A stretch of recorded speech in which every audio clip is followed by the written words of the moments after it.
Hello everybody. Hello. My name's Gray Lightfoot, I tell stories. You've all sat there unaware that in the next few minutes you're going to have your minds blown. You just listened to the Hovis ad in 1973, which a few years ago was voted the nation's favourite ever advert. It was once the inspiration for Chelsea fans to wear a flat cap whenever visiting northern football grounds. They'd have an Hovis loaf underneath their arms and then they'd throw them at the rivals. But I'm now going to reveal to you something that might surprise you. And it's no, I wasn't the boy on the bike. It's going to make you question your powers of perception, the Pavlovian slave of advertising. Whenever you see that ad, hear that music, you think north of England, don't you? Yeah? Well, you're about to see it's all been a hollow sham. I'm going to deconstruct the advert line by line and we'll see where that takes us. Last stop on the round would be old Ma Peggotty's place. Well, before I start, there's a grammatical point to be made here. The phrase last stop on round is missing a definite article there, the verb. Now, anyone speaking in a northern vernacular would likely say last stop on round. It's a deftness of sounds, but when it's missing, it really jars somebody who comes from the north. Derek Jacobi, much as I love him in Last Tango on Halifax, is a frequent offender. I guess no one dare say to him, actually, you say it like this, Sir Derek. And just to prove that even northern vernacular has grammatical rules, I have never heard a northerner saying on tinternet. Except Peter Kay for some inexplicable reason. Because when that tiny definite article precedes a noun that is a vowel, or a silent letter H, the correct pronunciation would be on thinternet. An example of this would be after the accident, he was taken to the hospital in their ambulance. What was that? Oh yeah, I'm doing Thovis deconstruction. Last stop on a round would be old Ma Peggotty's place. Now this voiceover is done by an actor called Howard Lang. Howard Lang was more famous for playing Captain Baines in the Oneidin Liner. Sure, maybe some of you might remember that, I don't know. In that programme he played a gnarled old West Country sea captain, and he uses the exact same voice for this ad, that of a West Country sea captain who's apparently jacked in his maritime career and started baking bread in Lancashire. Old Ma Peggotty. Well, now Peggotty's a name, doesn't seem to have any history as a surname. There are probably a few on Facebook. I suspect these have been appropriated. It was a name made up by Charles Dickens, just like Chuzzlewit, Pecksniff, Pumblechook. So Dickens made a name up for a family who lived in Great Yarmouth, which is almost the furthest east you can go in Great Britain. So not really northern. It was like taking bread to the top of the world. Well, I bet it was. The poor lad had set off from his supposedly northern bakery, cycled all the way down to where old Ma Peggotty lived, which happens to be Gold Hill in Shaftesbury in Dorset, where they filmed it. So this poor lad cycles down from Lancashire. Bear in mind this was before the M6 and the M5, but he won't be able to use those for on his bike anyway. But it does beg the question why old Ma Peggotty can't get her bread delivered from a baker in Shaftesbury in Dorset, anyway, which is in the south of England. And the other thing about it, he's pushing his bike up the hill, and there are all thatched roofs behind him. I mean, what northern town has thatched roofs? 'Twas a grand ride back though. 'Twas. When has any northerner ever said the word 'twas? I knew baker would have kettle on and hot doorsteps of Hovis waiting. There's wheat germ in that loaf and say, get it inside you, boy, and you'll be going up the hill as fast as you come down. The boy on the bike was Carl Barlow. He was born in Stratford, East London. Well within the sound of Bow Bells. Definitely more an East Ender than a Corrie boy. And now we get to the serious bit of the advert. Hovis still has many times more wheat germ than ordinary bread. It's as good for you today as it's always been. Well, we've all had a laugh at the funny accents, but this bit is serious and needs to be delivered in received pronunciation. The accent, traditionally regarded as the standard and the most prestigious form of spoken British English. It's most in common with the accents in Oxford, Cambridge, and the BBC.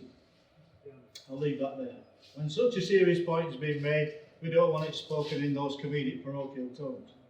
So that's dealt with the language. What about the music? Well, many of you will recognise this as the Largo from the New World Symphony by Dvorak, who was Czech. That's pretty southern in my book. So let's have a recap of what we've got. We've got Howard Lang's voiceover, southern. Peggotty name, southern. Dorset location, southern. Thatch roof, southern. Twas, southern. Boy on a bike, southern. Posh RP, important bit, southern. Music from the Czech Republic, southern. Is there anything at all northern in this, I ask? Well, yes, there are two exceptions.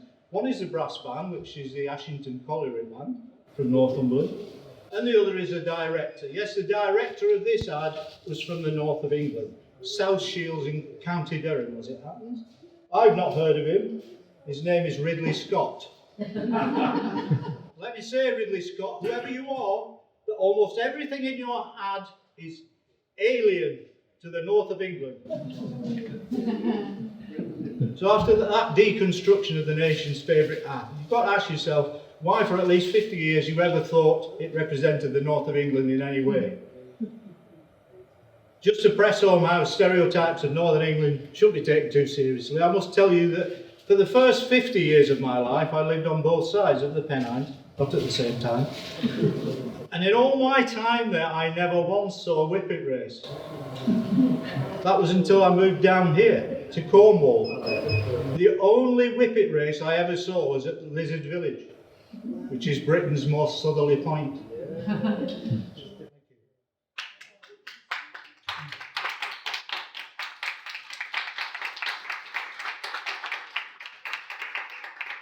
I love this next poem. It's quite long. I get to play my mum and dad in it. It's about childhood fears. Sort of morphs into adult fears, really, but it's mostly about my dad. All my life, Dad collected things, mostly to do with football programmes, cigarette, bubblegum, cars, magazine papers. Our house was a fire officer's nightmare. He also collected, when I was very little, he collected souvenir postcards, but in the last sort of 30 years of his life, he collected crested souvenir teaspoons. I'm now the proud owner of 3,000 crested souvenir teaspoons. It's collecting a working class thing. I don't know. Psychologists would probably have a field day with that.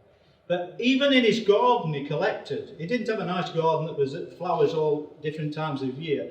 He would do all roses. They'd all be roses, or they'd all be delphiniums. I remember that. When I was a child, dahlias. I absolutely adore dahlias. And this poem is called Dad Digging, Doctor Who, and the Dahlias. Well, and the Dahlias, actually. Dad Digging, Doctor Who, and the Dahlias. How does it work, this poetry law? In my case, I step into my degenerating TARDIS, which stands for Thoughts and Recollections Distilled into Story. And I'm careered back in time to another place. Better only because I'm younger, and such is the way of things, to the postcard sites, gardens of my council estate, havens among the black remembered mills of the long lost legacy of the industrial north. My father content in his garden, its Dad digging, and I, like Heaney, merely mining moments from a carefree and faraway childhood. I take my pen and work the loam of memory, hopeful for the promise of enlightenment.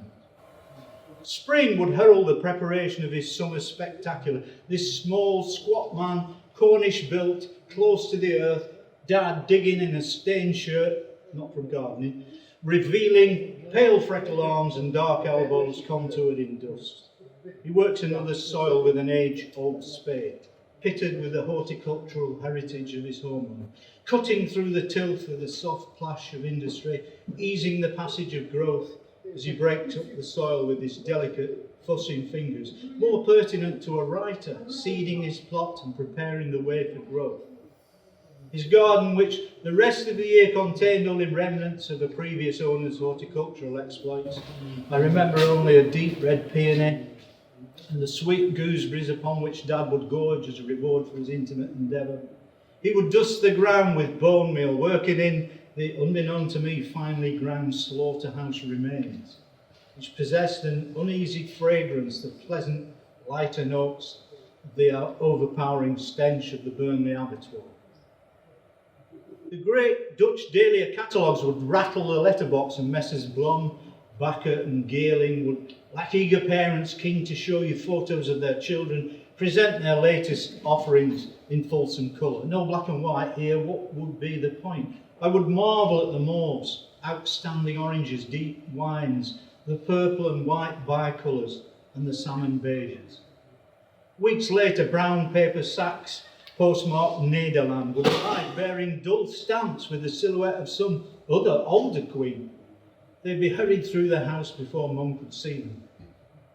Together, Dad and I would make long, complicated bus journeys to visit nurseries in the unknown corners of West Lancashire, or go and see Mr. Barwise, the mage, a doyen among the Dahlia set, hidden away in his nursery in the grounds of Townley Hall. And I would watch as my dad, always retiring and ill at ease with his perceived betters, doctors, counsellors, managers, would blossom in the company of a fellow gardening man. A few months would pass, and I, busy with playing out, fighting Japs as commando and having adventures in the lost valleys and beaten bands of my hometown, would not notice the verdant sward that began to dwarf the 1-inch by 1-inch square wooden stakes, each set out a dusty boot's width from the crown to protect it. And then it was like, wow, a detonation of colour, hemmed in by the surrounding walls of inappropriate privet. This peacock garden would become a tumescent showcase, a mating display for the benefit of the drab neighbouring gardens of lawns, lavender, lobelia and listless roses, which would for a month or so pale into insignificance. You see, Dad was more collector than gardener, not for him the geometrically perfect pom-pom, too small beneath him.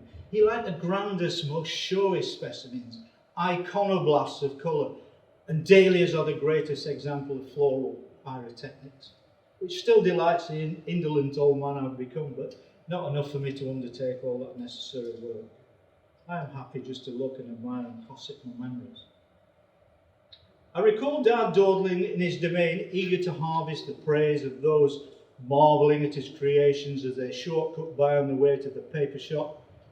Not a natural smiler on account of his small mouth, his eyes would squeeze tight shut with glee, and his face would morph into a beatific sculpture, Joy by Henry Moore perhaps. An extraterrestrial's first attempt at registering human delight. He would send me in to ask if Mum would like some in the house. It's dahlias, she said. That's what the Americans call them. And that for her was enough. Everyone loved the Americans then. Brought up on motion picture and film goer mag she was, despite her marriage to my economic migrant father, still carrying a torch for Errol Flynn, who wasn't American but sort of was. Why don't you want them in the house, Mum? I asked. It's the earwigs that come in with them, she said. Dad would shake the chosen blooms and we'd watch them fall out like badly burnt cornflakes from out the packet, with no plastic toy. Beauty in those beasts with their evil-looking rear end pincers. They seemed happy living in the warmth of those dahlia petals, but would be looking for another cosy home when winter came. And where better than the dark recess of the sleeping child's ear? So justify, I would return with a message to the garden. Mum says give them to Mrs. Slinger. She likes dahlias. Resigned, he would shake his sunburnt head and I'd watch in fascination to see if any earwigs cascaded from out of him. Do not feel sorry for my dad and his unrequited gift of love, a greedy gardener who only offered up his blooms when he knew they were past their peak of performance. It was all for his show, his earthly paradise in the summer months when football, his other love of his contented life, ironically hibernated. When the flowering display was over, I'd like to watch as he sliced into the earth, gauging the soil-grasping spread of his darling tubers, each one responsible for the beauty bursts of these petrified explosions and glorious sumptuous suns. He would gently lift them, brushing away the loose soil, to reveal skeletal hands that hung from a severed wrist, dead man's fingers now engorged with the promise of resurrection.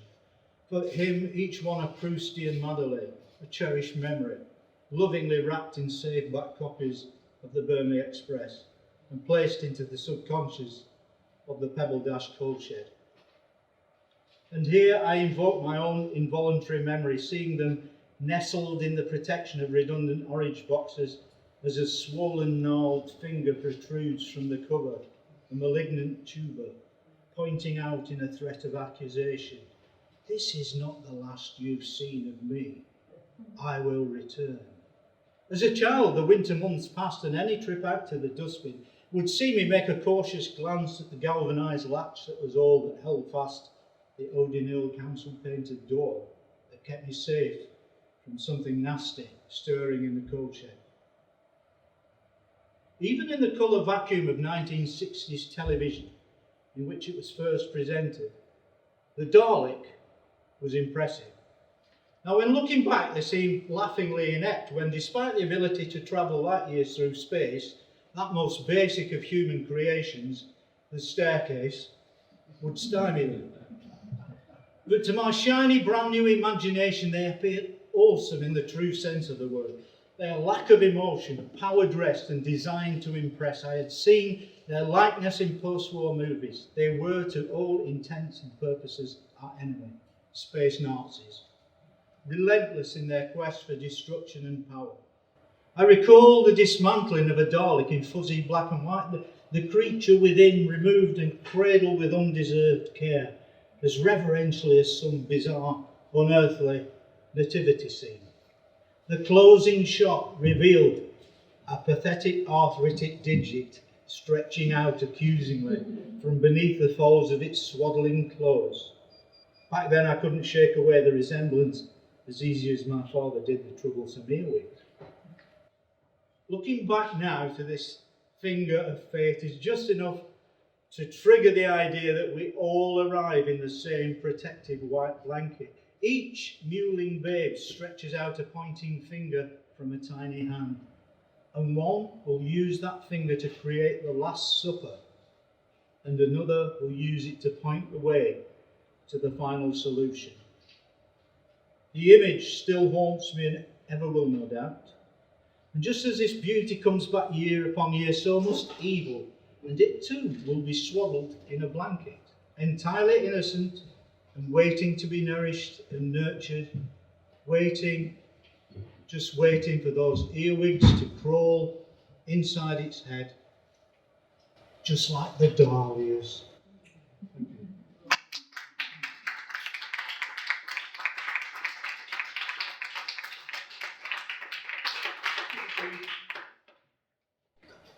In my early teens, I used to watch Coronation Street when it was in black and white.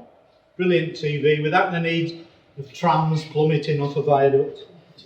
And it was amazing. But I have to thank my English teacher, Chris Beddoes, the late Chris Beddoes, for introducing me to Dylan Thomas, who instilled a love of writing in me. This is called 1969 Anno Dillonai.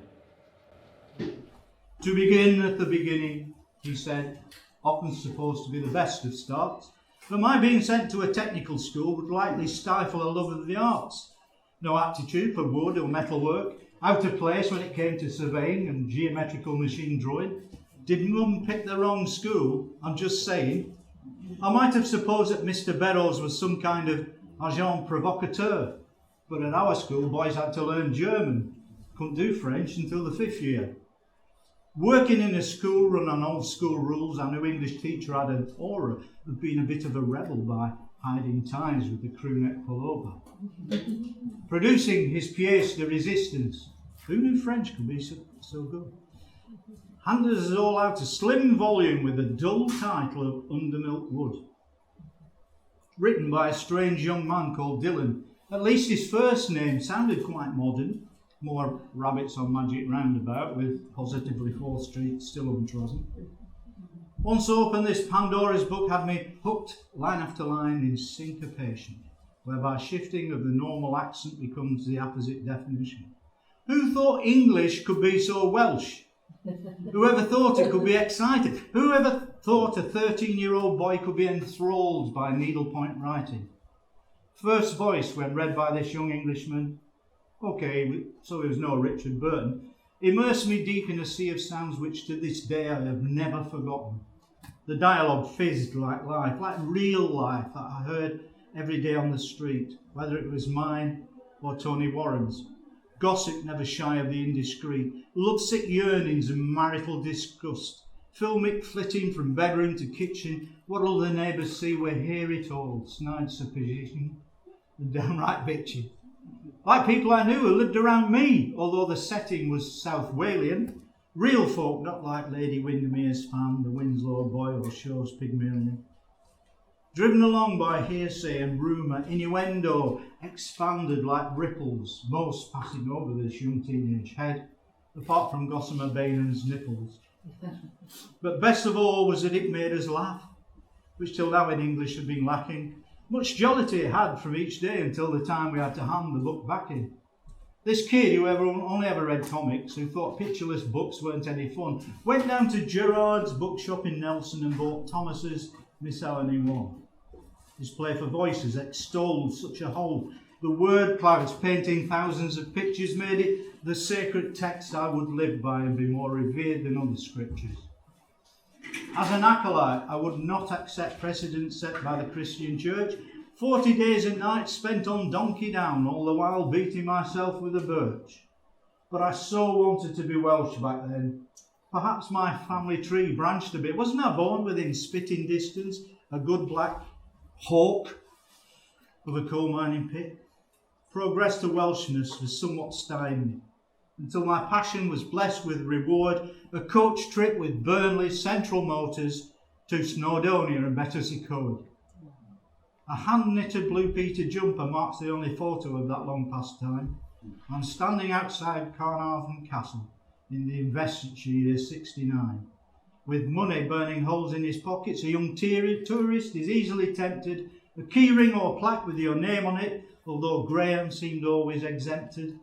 But with my mind set on much higher things than souvenir paraphernalia, I knew that trinkets would be no help in my deciphering of Dear Gwalia. But a comfort stop on the North Wales coast, not needed for a young bladder, is it? I found a gift shop in Colwyn Bay and made the most of the 10-minute visit. There I saw it, still got it, Igeria Diorbach, the answer to my language conundrum. This little Welsh dictionary popped up and stopped English from seeming so humdrum. Deep red like a school-issue Gideon, superseding my common prayer book which was blue and duller than canticles, and bought for classes I never once took. My book-buying passion extended to those teach-yourself books in yellow and blue. I bought Icelandic and Russian as well. Found them too hard, didn't follow them through. I guess I was a tad disappointed the first time I ever heard Dylan's voice, speaking with received pronunciation. I guess the lad had been given no choice. Boys like me, who all thought we talked normal, lived in fear of being elocuted, where all our known words are taken away and our every sentence commuted. Marvellously monikered Miss Mossop will provide us with the diction we lacked. Ragged rascals like us hid behind rocks rather than enter her house with the plaque. She could inflate the flattest of vowels, revive to the recommended pressure, give CPR and other consonants, just to twist a child's tongue at her leisure. But in a mill town back in the 60s, full of Lancastrian rites of passage, there was never going to be the means for a lad to be taught the Welsh language. I took comfort in learning one Welsh word, not for me, Haenau Brian Cae, like posh folk, but Llanfire, Pwllgwyn, Githgogri, Chweendrob, Chalantisilio Go Go Go.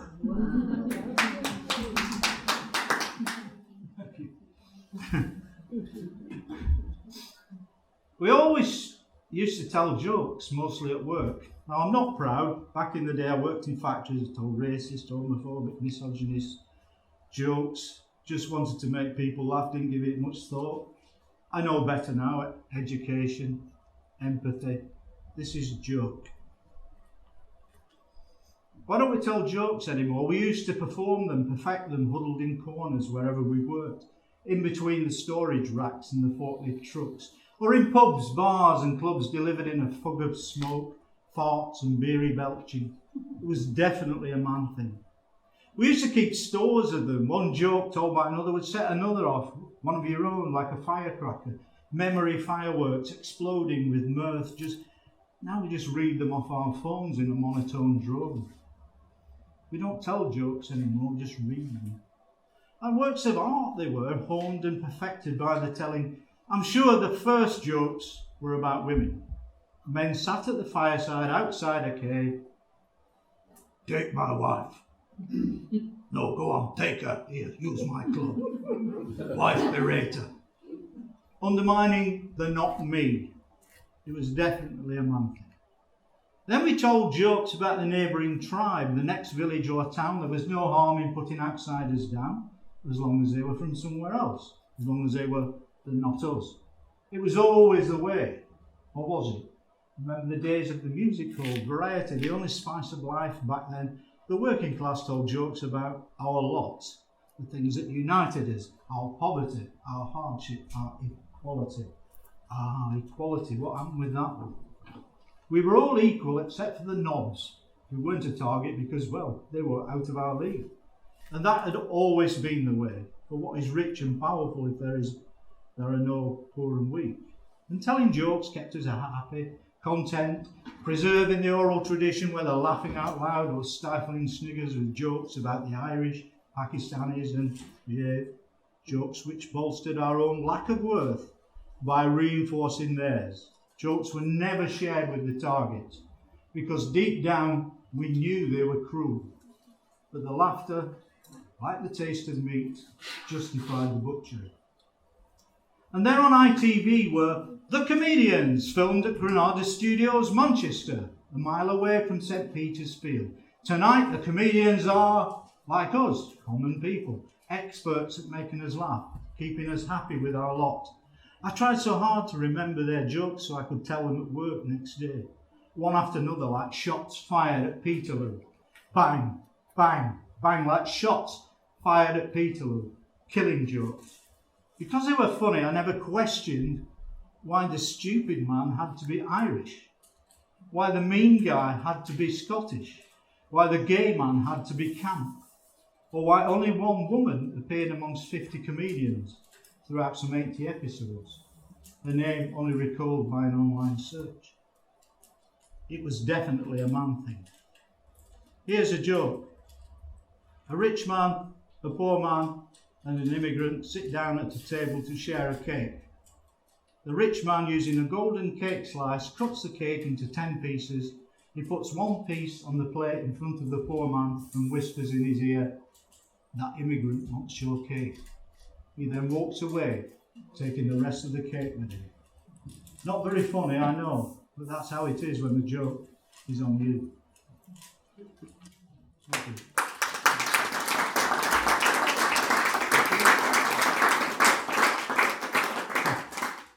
Right, I've rewritten a traditional folk song. I don't know if any of you know the song Poverty, Poverty Not. It was a folk song that was done to the rhythm of a loom. But I want you to join in here because this is the original. It's poverty, poverty not, clap, clap, it's you lot. My loom is saying all day, poverty, poverty not, clap, clap.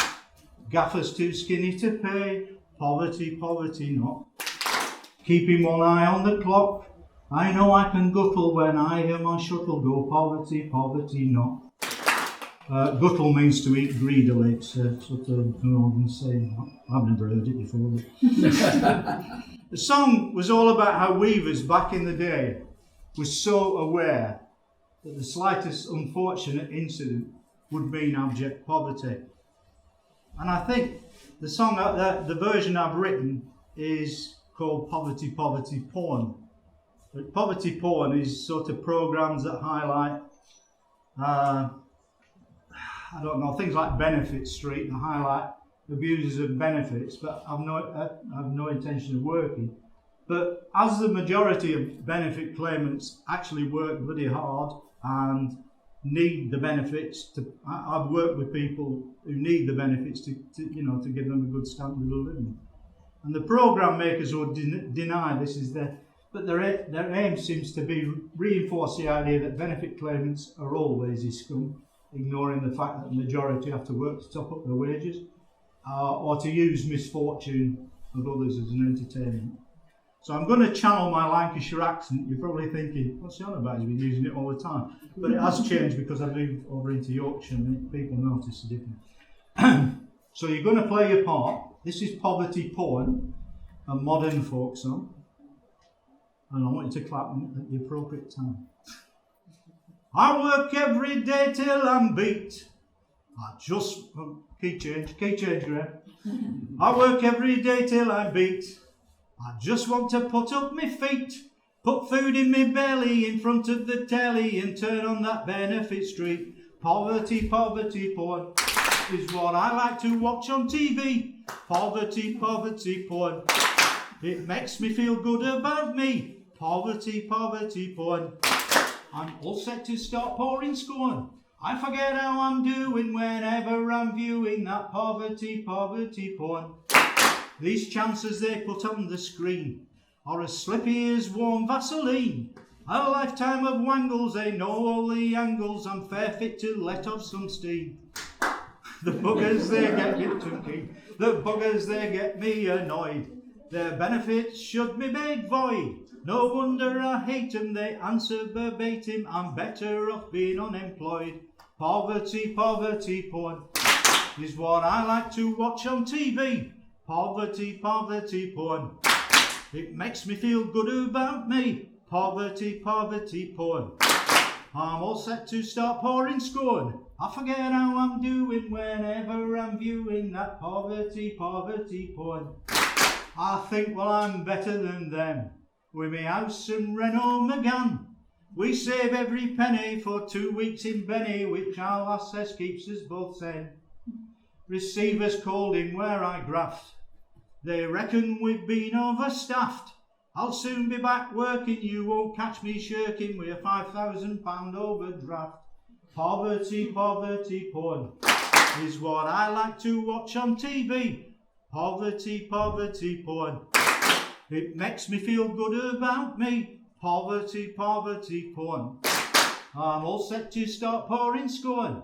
I forget how I'm doing whenever I'm viewing that poverty, poverty, porn. At 50, I'm trying my best. The doc seems to think I'm depressed.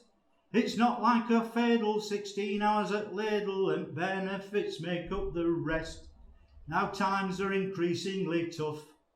No smooth and a whole lot of rough.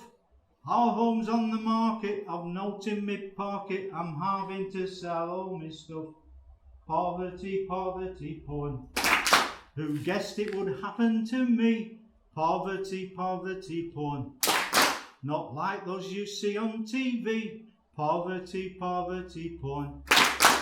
For the first time since I was born, I'm viewed as a has-been. They've taken me flat screen. I'm done with that poverty porn.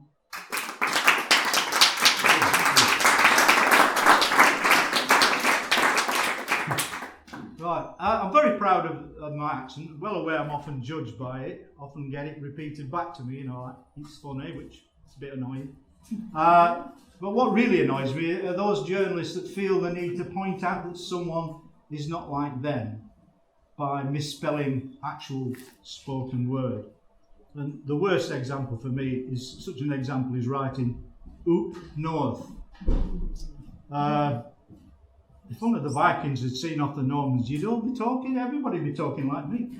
Anyway, there's a lot of double O words in this poem. Yeah. It's called I'm Not Classist, but when I see that double O in Oop Noah, I lose my cool, my ire goes through the roof. Put out by some patronising scoop hound who thinks I talk like this. Show me the proof. Here the writer is making a judgment, portrays his subject as some kind of fool, based on the assumption that his readers don't live within 200 miles of school, and speak in received pronunciation. Unlike this semi-literate baboon, listen to the funny northerner talk, straight from work, a 12-hour shift on t loom. Or look at the angry Mancunian. Isn't it funny? It's all quite a hoot, as this rock star tells them all to fook off while sipping champagne from a Chelsea group. See, to me, it doesn't sound like I speak. Who north of Watford Gap ever said, oop? It seems you're hoping to alienate over half the country out of your loop. Now, call me pedantic, call me a loon or a peddler of verbose codswallop, but no word ever ending in double OP has ever rhymed with the word up. I recognise that some double O words have different sounds. I learned that at school, whereas you seem to have missed that lesson, which suggests to me you're some kind of fool. I shan't make you the point of ridicule by inserting an R in bath and dance. Your accent is merely the consequence of those Normans who invaded from France. But I wouldn't dream of writing like that to set you apart. Sure, you're not like me. I really wouldn't, although I suppose I already have done, technically. You see, we're not from another land, we're not another skin colour or race, so what is it that you're hoping to say that it cannot be defined from my face? If we're reading the same words on the page, why need you mention the way that they're said? Unless it's to show you somehow better that you see yourself as a thoroughbred. We know full well what the images are and all the inference attending. It's not geography at all, but class and the desire to be condescending. And to prove it's not geographical, I'm more than sure that this elitist hack would, if interviewing an EastEnder, make a point of misspelling the word hack. To prove this class war is all one way and not wishing to cock Nigella as Snoop, should I need to make a gooseberry fool, I'll be pleased to read her cookery book. To make a point, you need adversity, and the pampered find it hard to be funny. Life without the royal family, my arse. And imagine no more taste of honey. We're just glad our shops are open all hours. There's a fresh baked hovis, cools on the stoop. And if they've sold the last of the summer wine, then we could always nip round to the coop. Sorry, that's caught. Thank you.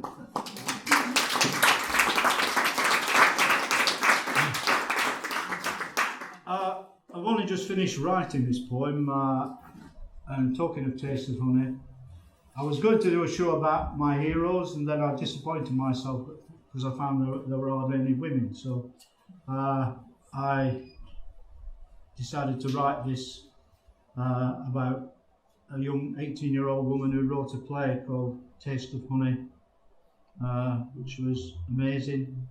I got made into a film, which was amazing. And it was sort of like Coronation Street after the watershed. Like I say, I've only just finished the poem. Are poems ever finished? I don't think they are. This is called Finding Sheila Delaney. In my search for heroes, I'm disappointed to find that almost all of them are men. Is that a man thing? Until I remember a woman who knew how to break a taboo, or two, or three, in her play and later film, A Taste of Honey. So off I go, desperately seeking Sheila, the Madonna of those without a voice, a calm young woman among the angry young men. I read her biography and searched for her on YouTube to get to know her a little better. I find Sheila Delaney's Salford, a short monitor film for the BBC, directed by Ken Russell. Throughout this dour filmic portrayal of her home city, I watch her as she approaches the railway station, the restless wraith looking for an escape route. From the cobble sets and dripping back alleys she both knows and loves, and yet realising that deep down she would always miss them. You can take the girl out of Salford, so they say. At the station, above whose ingrained sooty walls the local civic dignitaries and press believes Sheila gets her ideas from. She contemplates flight, but as someone of profound influence once said, prophets are never accepted in their homelands. And as it has since been made patently obvious, female prophets find it that much harder. Sequestered from dirty old town to gleaming estate, she understood why many would still make that bus ride to return to their old saloon bar haunts, those standing stones that remained on the derelict slum clearance wastelands, fallow fields waiting to be seeded with tower blocks. They sought Hireth, that sense of belonging, and the lost camaraderie amputated from their lives. They wanted to hear those daft, unfettered voices filled with joy and sometimes seething with rage for all the film's clever direction and cinematography. It was the dialogue that Sheila gave back to them. Northern voices, loud and proud, and she got them bob on. Because she wrote how people really speak in Salford, without the need for clarity from a clipped BBC voiceover. Outside the shoe shop, Sheila takes a moment. The intrepid explorer, white-coated, interacts with dark-clad native women who huddle and fuss around a baby in a coach-built pram. Like a posing anthropologist, she towers over them, these pygmies of the Irwell River and not the Congo. Each one, no doubt, has a story of their own to tell, in those voices heard only in the music hall or on the light programme of the wireless. Voices as relevant to the men in high places as the doodah voices of the black and white minstrels.